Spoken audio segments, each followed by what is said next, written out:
नमस्कार दोस्तों, एक बार फिर से स्वागत है आपका मेरे चैनल वैद क्रिएटर पे। तो दोस्तों, आज हम एक और आईपीओ के साथ डिटेल डिस्कशन करने वाले हैं। जानेंगे इस आईपीओ के फाइनेंशियल और फंडामेंटल। ये आईपीओ इसी वीक में आने वाला है और फिश इंडस्ट्री से बिलोंग करता है। इसका नाम है मुक्का प्रोटीन्स लिमिटेड। मुक्का प्रोटीन बेसिकली एक पशु प्रोटीन कंपनी है जो मुख्य रूप से मछली भोजन, मछली के तेल और मछली के घुलनशील पेस्ट का उत्पादन करती है। साथ ही साथ पशु खांड में ब्लैक सोलर बीएफ कीट जैसे प्रोटीन भी विकसित करती है। तो जानेंगे इस कंपनी के फाइनेंशियल फंडामेंटल्स के बारे में, कंपनी कहाँ है, कितनी स्ट्रांग है। जानेंगे इसके ग्रे मार्केट के प्रीमियम के बारे में, क्या डिमांड बनी हुई है और पूरा डिटेल से। पर उससे पहले वीडियो को लाइक से सब्सक्राइब करना बिल्कुल ना भूलें। अब बात कर लेते हैं डिटेल में मुक्का प्रोटीन्स लिमिटेड, जिसका आईपीओ आपको इसी वीक में आता हुआ नजर आएगा। बेसिकली ये कंपनी फिश मील में काम करती है, जहां ये फिश हाई न्यूट्रिशन बनाती है, give the special advantage and supplements in the high nutrition starter diets for the poultries. तो जहां आप देखेंगे कि मतलब फ़िश जहां पाली जाती है उनके लिए जो फ़िश मील होता है उसका ये मैन्युफैक्चरिंग करती है कंपनी। और हाई प्रोटीन डाइट्स होती है जिससे कि फ़िश जो है, फ़िश उत्पादन में जो फ़िश है वो जल्दी से बड़ी हो जाए। तो इस टाइप से ये मील बनाती है। उसके अलावा फ़िश ऑयल है जो कि सर्व करता है नेचुरल रेमेडी होती है जो कि हेल्थ प्रॉब्लम्स के लिए होता है। Needless to say its and the importance applicable to the animals. तो एनिमल्स का ये जो बनाते हैं मेडिसिन, उसमें भी काम आती है। उसके अलावा फिश सॉल्बल पेस्ट करके है, उसका भी ये लोग करते हैं जो कि वेरी एक लिक्विड टाइप का होता है और जो जो कि काम आता है काफ़ी मेडिसिन बनाने में और अलग फैक्टर्स में भी काम आता है, हेल्पिंग करता है ये जो है इसका इंक्रीजिंग करता है, बूस्ट करता है इम्यूनिटी को, उसके लिए भी होता है। उसके अलावा इनकी लोकेशन की बात करें तो इनकी स्टैटिक लोकेशन है जो इंडिया में है। बेसिकली कोस्ट लाइन में इनकी लोकेशन देखने को मिलेगी, जैसे कर्नाटका, महाराष्ट्र, गुजरात में, और गल्फ में, ओमान में, बांग्लादेश में, विच हेल्प इज ईजी, जिससे कि रॉ मटेरियल इजीली अवेलेबल हो जाए। उसके अलावा अगर फिश मील प्रोसेस का देखेंगे तो फिश मील जो है इनका अदर प्रोटीन फीड्स है by the higher content of high density proteins करके है, with the lowest highest value of the international standard raw fish feeding. तो उसमें भी ये काम करते हैं, मतलब कि मछलियों का जो चारा होता है वो बनाना, मछलियों का जो ऑयल्स होता है जिससे मेडिसिन होती है वो बनाना, और बेसिकली जो है पेस्ट होता है वो बनाना।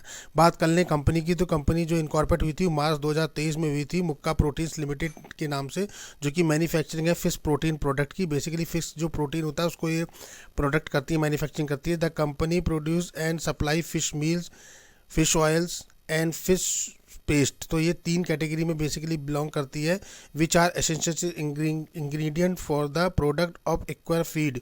तो ये बेसिकली इंग्रेडिएंट प्रोडक्ट है जो कि फीडिंग आती है फिश फार्मिंग के लिए, पोल्ट्री फार्मिंग के लिए, जिसमें बॉयलर और लेयर दोनों में काम आता है। एंड पेट फूड जो है डॉग्स के लिए बनते हैं या कैट्स के लिए, उसमें भी ये पेस्ट काम आता है। वहीं बात कर लें, द कंपनी एक्सपोर्ट इस product for the over 10 countries. ये 10 कंट्रीज में करती है, जिसमें इंक्लूडिंग है क्या कहते, बहरीन है, बांग्लादेश है, चिली है, इंडोनेशिया है, मलेशिया है, म्यांमार है, फिलिस्पीन है, चाइना है, Saudi Arabia, south Korea, Oman है, ताइवान है एंड वियतनाम है। तो बेसिकली 10 कंट्री में एक्सपोर्ट करती है अपने प्रोडक्ट को। 31 मार्च 2023 तक देखें तो कंपनी के पास 385 एम्प्लॉइज़ हैं, जिसमें various department including technical staff, support है, एडमिनिस्ट्रेशन है, मैनेजमेंट है और ऑपरेशन है। तो ये सारे डिपार्टमेंट मिला के 385 के लगभग इन पे सारे वर्कर्स हैं। अब बात करें तो ये आईपीओ आपको 26 फरवरी से आता हुआ दिखेगा, जो कि 26 से 28 के बीच में आपको अवेलेबल रहेगा। अगर इसकी फेस वैल्यू की बात करें तो ₹1 पर शेयर रखिए। प्राइस बैंड अभी तक डिस्क्लोज नहीं किया है, लॉट साइज भी कंपनी ने डिस्क्लोज नहीं किया है, तो मे बी 1-2 दिन में आ जाएगा। वहीं टोटल इशू साइज की बात करें तो 225 करोड़ का इशू साइज है, जो कि पूरा का पूरा फ्रेश इशू है।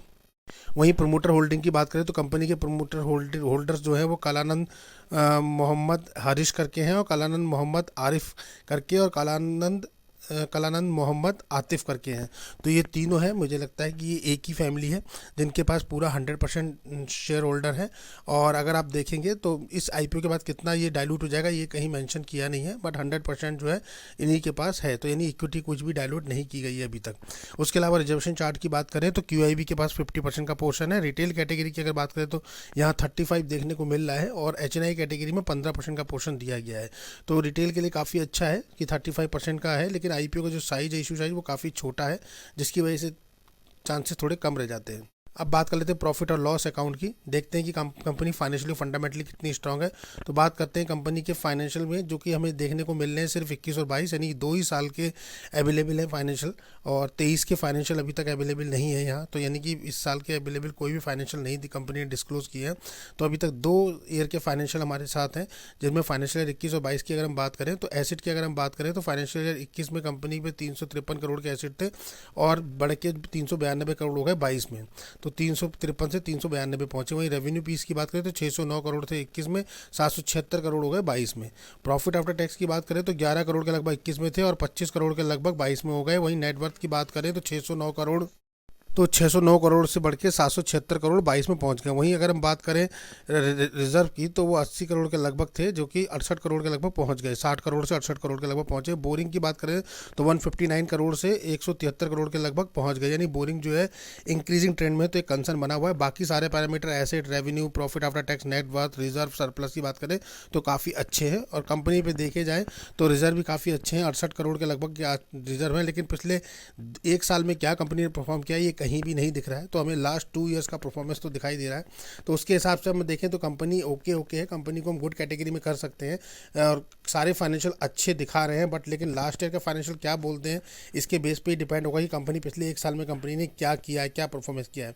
बट अगर हम देखें तो काफ़ी अच्छा रिजल्ट दिखाई दे रहा है। लास्ट 2 सेगमेंट का अगर हम देखें तो काफ़ी प्रॉफिटेबिलिटी दिखाई दे रही है। तो कुल मिला के कहा जाए तो कंपनी के फाइनेंशियल जो है वो ओके हम कह सकते हैं। और क्योंकि हमारे पास 2 ही साल के अवेलेबल है, सो दैट हम कुछ बहुत ज़्यादा डिस्क्लोज नहीं कर सकते इसमें। अब बात कर लेते हैं कि इसके ऑब्जेक्टिव और इशू क्या है। तो कंपनी का ऑब्जेक्टिव है फंडिंग वर्किंग कैपिटल रिक्वायरमेंट है कंपनी को, इसलिए कंपनी ने आईपीओ लॉन्च किया है। दूसरा, investing in the associated protein private limited करके है, एंट्रो प्रोटीन प्राइवेट लिमिटेड। इसके साथ इसे फंडिंग चाहिए, वर्किंग कैपिटल रिक्वायरमेंट है ताकि अपने बिजनेस को और ग्रो कर सके, उसके लिए फंडिंग चाहिए। और तीसरा है जनरल कॉर्पोरेट पर्पस। तो ये 3 पैरामीटर हैं जिसके लिए कंपनी इस आईपीओ को लॉन्च करके लाई है। तो इट मीन्स की कंपनी ग्रोथ पे काम कर रही है, पर अपने डेप्थ को कम नहीं कर रही। यहाँ कहीं भी डेप्थ को रिड्यूस करने के लिए कंपनी ने कोई भी फंडिंग नहीं यूज़ करी है।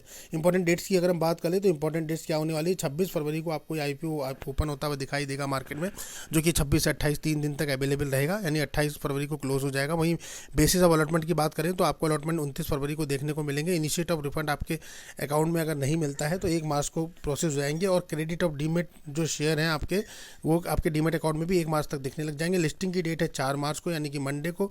और कट ऑफ टाइम आपको याद रखना है यूपीआई मैंडेट से अप्लाई करने का, वो है 28 फरवरी शाम 5 बजे से पहले।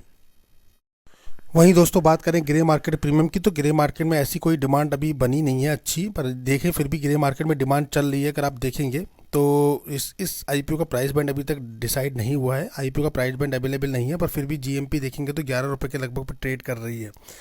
वहीं एस्टिमेटेड लिस्टिंग अवेलेबल नहीं है, फायर रेटिंग अवेलेबल नहीं है। आईपीओ का साइज़ 225 करोड़ के लगभग का देखने को मिलेगा। 26 फरवरी को ओपन होगा, 28 फरवरी को क्लोज होगा, 29 फरवरी को अलॉटमेंट देखेंगे और 4 मार्च को आपको लिस्टिंग देखने को मिलेगी। बात करें तो आज की डेट में जो जीएमपी शो हो रही है दोस्तों, वो 11 रुपये पे ट्रेड कर रही है। लेकिन प्राइस बैंड ना होने की वजह से हमें पता नहीं है कि पर लॉट पे क्या प्रॉफिट है। पर एक शेयर की अगर हम देखें बात करें तो एक शेयर की जीएमपी 11 रुपये पर शेयर ट्रेड कर रही है।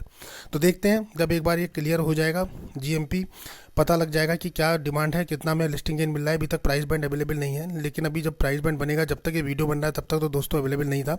पर जैसे इसका प्राइस बैंड आएगा तो हम अलग से एक वीडियो आपके लिए पब्लिश कर देंगे जिसमें बता देंगे क्या चल रहा है, और जीएमपी का भी अपडेट देंगे आपको कि जीएमपी कितना कर रही है। तब तक के लिए टिल देन हमको वेट और वॉच करना पड़ेगा और देखना पड़ेगा कि इसका कैसा रहता है। और दूसरी बात यह है कि इसका फर्स्ट डे का सब्सक्रिप्शन भी देखेंगे, हम नोट डाउन करेंगे कि फर्स्ट डे सब्सक्रिप्शन कैसा रहता है, उसके बाद ही डिसाइड करेंगे। क्योंकि अभी तक ग्रे मार्केट में डिमांड जो बन रही है उसका पता नहीं लग रहा कि कितने % प्रॉफिट और लिस्टिंग गेन दिखाएगा, बिकॉज अभी प्राइस बैंड अवेलेबल नहीं है। बट कंपनी के फाइनेंशियल की बात करें तो वो अच्छे हैं, फाइनेंशियल अच्छे कह सकते हैं, बट लास्ट 1 ईयर के फाइनेंशियल अवेलेबल नहीं है। तो सो दैट वहाँ भी हम क्लियरिटी नहीं बना पा रहे हैं पूरा कि क्या है। फिर भी यहाँ कोई आपको बाय और सेल का रिकमेंडेशन नहीं दिया जा रहा है। ये वीडियो सिर्फ नॉलेज पर्पज से बनाया गया, आपको अपना रिस्क और अपना एनालिसिस करना है खुद और देखना है। तो वेट और वॉच करते हैं और देखते हैं इसका फर्स्ट डे का सब्सक्रिप्शन, फिर डिसाइड करते हैं कि इसमें अप्लाई करें या अवॉइड करें। तब तक के लिए आपको वीडियो पसंद आए तो वीडियो को लाइक शेयर सब्सक्राइब करना बिल्कुल ना भूलिए। तब तक के लिए नमस्कार।